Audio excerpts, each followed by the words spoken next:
Shay Jennings has been a member of the Fort Collins community for years now, as a protester for change. I think for fighting against justice, I will come out here until literally my dying breath. I will be out here fighting for people who need it. So, when Jennings saw the violence targeted towards the Palestinian community both domestically and abroad in the Israel-Hamas conflict, she took action.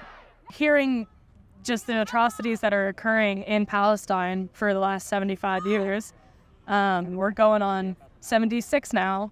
It's horrible. It's a horrible thing to see. I was raised to treat people the way I wanted to be treated, and I don't think Arab people, I don't think people outside of the U.S. should be treated any less. And she wasn't alone, as dozens of members of the Fort Collins community took to the streets to march in protest of the Israel-Hamas war.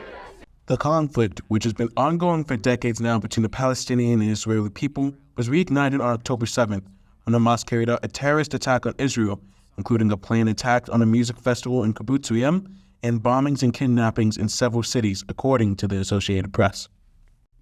Since then, Israel has retaliated with multiple bombings across the Gaza Strip, targeting what they believe to be Hamas strongholds. However, some, like organizer Shahab al-Haddad, do not agree with the way Israel has historically treated Palestinian civilians in the conflict. Jews are allowed only in certain sections, or in all sections, and Arabs are only allowed in certain sections. They're identified by special ID card. They're never allowed Israeli citizenship, no matter what they do. Students are suffering tragedies, but there needs to be a step up from CSC, from public organizations, from the government to maintain the peace in the world. And just recognize that there are innocents being murdered. Jennings and al-Haddad organized this protest together to ensure chants calling for a ceasefire and a free Palestine rang throughout campus. Now back to the events on campus here, it's mostly about raising awareness. CSU NSA is hoping to host guest speakers about Palestine 101 sessions to just educate about what's going on in that region, so people are getting knowledge and getting what the truth of what's happening. As the Israel-Hamas war rages on, no matter where they are, citizens will continue to protest for what they believe is right.